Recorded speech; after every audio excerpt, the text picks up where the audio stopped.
Looking back at 2019 gives me a lot to think about. Not as a Ducks fan, but also as a hockey fan too. I think if we can sum up like 2019 as a whole, it could be the fact that we see changing of the guard. At the beginning of this year, our Ducks, who going through the 25th anniversary season, had to endure major injuries, inconsistencies, questions of the coaching staff, and some certain players. And over those months, we had to see some players let go through buyouts to the drafting of the next generation of Ducks in the month of June. In my own personal opinion, and in my personal view, these are my top 5 moments that reflects our Anaheim Ducks in the year 2019. Number 5 is the Ducks' 25th anniversary season. Now, before you groan or anything, I just want to let you know my personal view on the Ducks at this moment during the first 6 months of 2019. Throughout the injuries, our team had lost several games. They lost games that they should have won. They lost games against sworn enemies they should have beaten down and put in effort. And over those games, through January until the month of April, it was basically a solemn reminder, but an honest one, to all Ducks fans and hockey fans who follow this team, especially in Orange County, California, that nothing is easy. No matter how you see it, no game is easy. No game against a division rival, an Eastern Conference team, a Western Conference team, or a bottom dweller is easy. We've seen over the past 26 years a team that they can come up, they can show up, or they don't show up. Sometimes when the Ducks fielded a team full of players, they may not have the best players, but they did everything they could. And this 25th anniversary season, during the first 6 months, from January, February, March, and April, in May and June, it showed. It showed.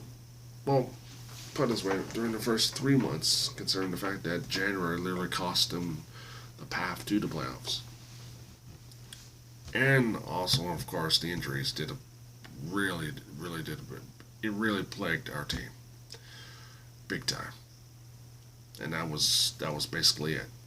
Okay, if the Ducks were healthy in January, maybe Carlisle would still be coach. But hey, that's a whole different story altogether. Number 4 is the drafting of Trevor Zegras, center, who is now playing for Boston University. Now, I just want to say a few words about Trevor Zegras. 1, he's a center. 2, he's a playmaker. Now, what he is doing in the World Junior Hockey Championships in 2020, he's an assist machine. He's got 9 assists. Count them, 9. And for someone the Ducks drafted, it tells you the scouting staff does a lot of their homework in Anaheim. And a lot of homework on this kid. And every time I see this kid play, I'm very, very, very pleased that Ducks drafted him. And to be honest, I'm very happy. But also, we have to keep a very honest understanding of why the Ducks drafted Trevor Zegras, and the center at best. They drafted the center because of one thing: Ryan Kesler. And we know Ryan Kessler's done with hockey, and we know what his status is. To shore up the center position, they have to draft a center. And one as talented as Trevor Zegras, I can't wait for him to suit up in the Ducks uni and start tearing up the league and start becoming the nightmare our Ducks be to the next 31 teams they face. That's number 4. Number 3 should be a no-brainer, but number 3, I put this down, is the firing of Randy Carlyle on February 10th, 2019. I'm just going to be honest with you guys. When the Ducks brought him back, first of all, I didn't like it. I thought bringing in an old coach who has contributed to the team's first Stanley Cup was so-so.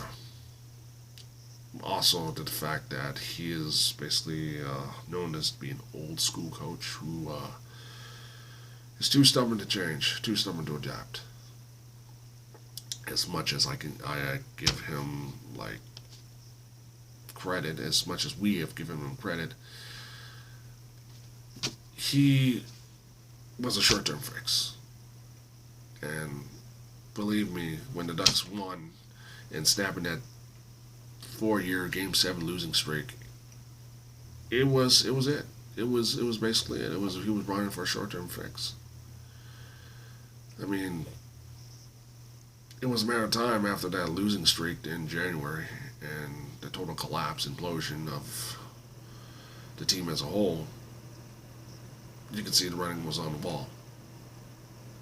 Unfortunately, hanging on to Carlisle was basically a black eye for the Ducks management and also for the owners as well.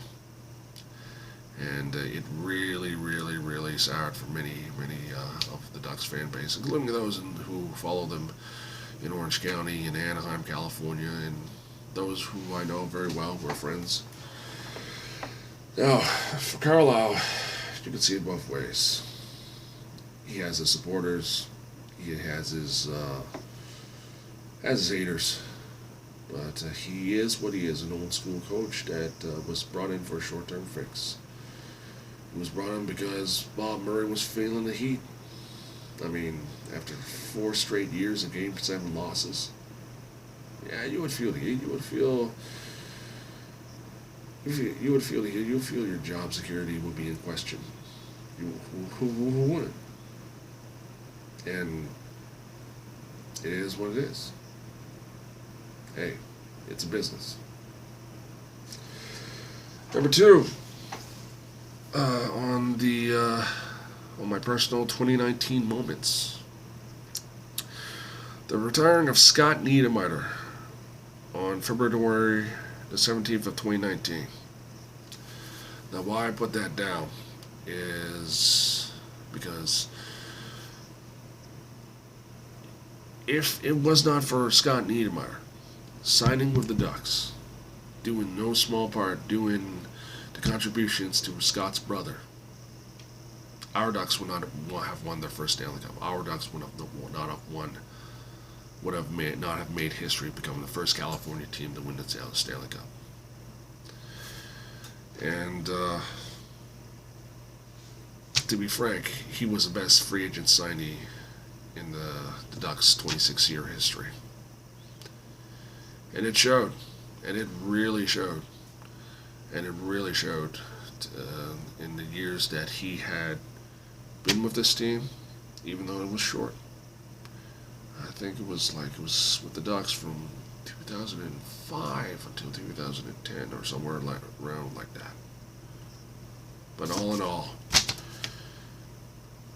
having his number retired, number 27, was a historic milestone. It was basically a symbolic reminder to all of us, especially those, including myself, who have followed this team since day one,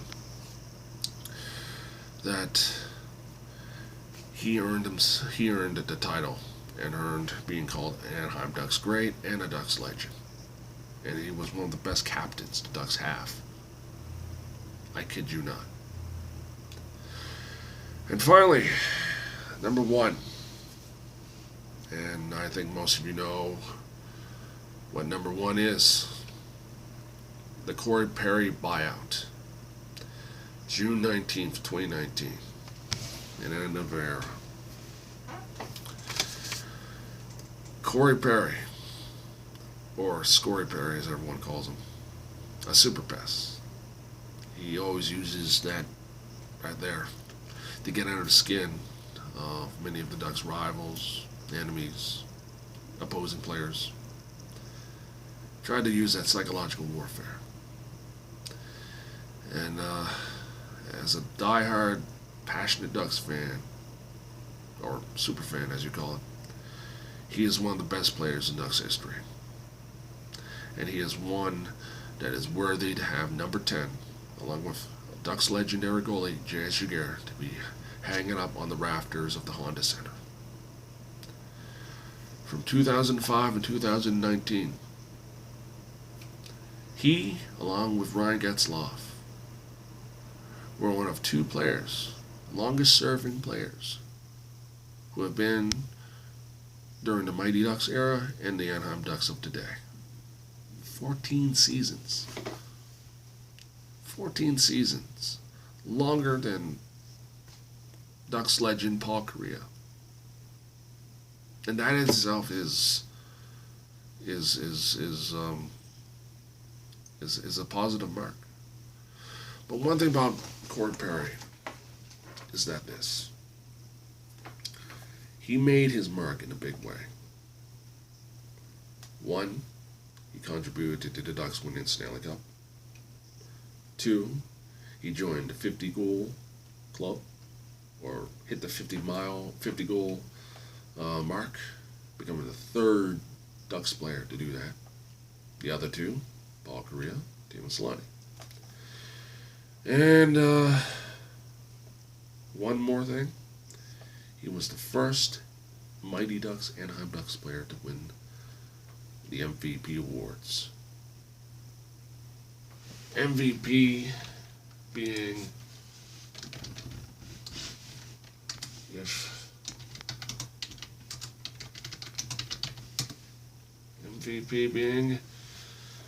the Hart Memorial Trophy. Now, what does that say to you? To win that Hart Memorial Trophy in 2010 and 2011 season, that is, or not, sorry, excuse me, in 2010 was, or the most, how there's no words to describe it. Seeing him win that award, it's one of the best. And as sad as it was to see the Ducks buy him out, it was for the best. Because when you have new blood coming in from San Diego and an influx of youth, we have to look forward to the future if we are to rebuild, rejuvenate, and restore greatness to the Anaheim Ducks. Those are the 5 moments in Ducks history. And I think as we move forward to 2020, who knows? Maybe we'll see the Ducks rise again. We did so in 2003. We did so in 2007. We persevered. As far as I'm concerned, to say this team, full of talented youth, is bad, keep in mind, it takes one trade to make this team, to make the youth be developed like that. Till then, I'll see you guys soon. And to all Ducks fans, Happy New Year. God bless you guys.